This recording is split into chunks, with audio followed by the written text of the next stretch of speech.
Everyone here is okay? Thanks for finding us here. We decided to move indoors to get out of the rain. The sun's coming out anyway, so I appreciate you making the effort.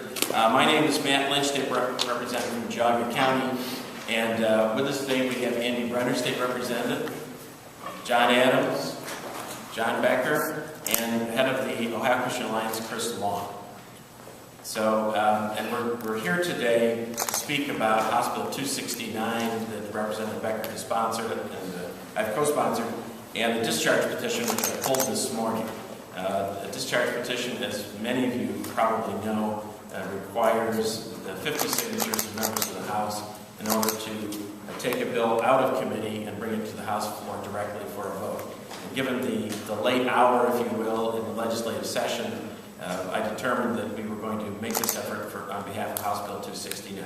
What is House Bill 269? House Bill 269 is common sense legislation to require a photo ID for voters in the state of Ohio.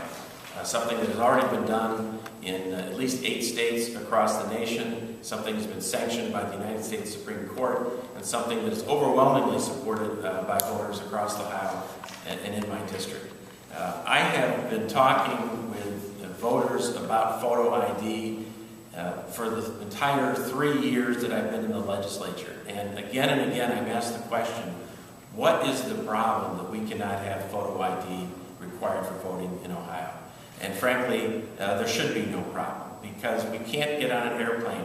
We can barely get into a public building if we don't have such an ID. I have always thought it strange that in this country, we protect those things that we value. We protect our homes. We protect our banks with the money. We protect all of our passwords on the computer. We protect our identity. But we don't choose to do the most basic things to protect the vote. And one of those things, one of those very basic things, would be simply providing for a photo ID when you come into to vote on election day, or even if you go into the Board of Elections in early voting. And that's what House Bill 269 is all about. Very common sense, very well supported legislation. And with some hope and prayer, we will get 50 signatures and bring this to the House floor for a vote.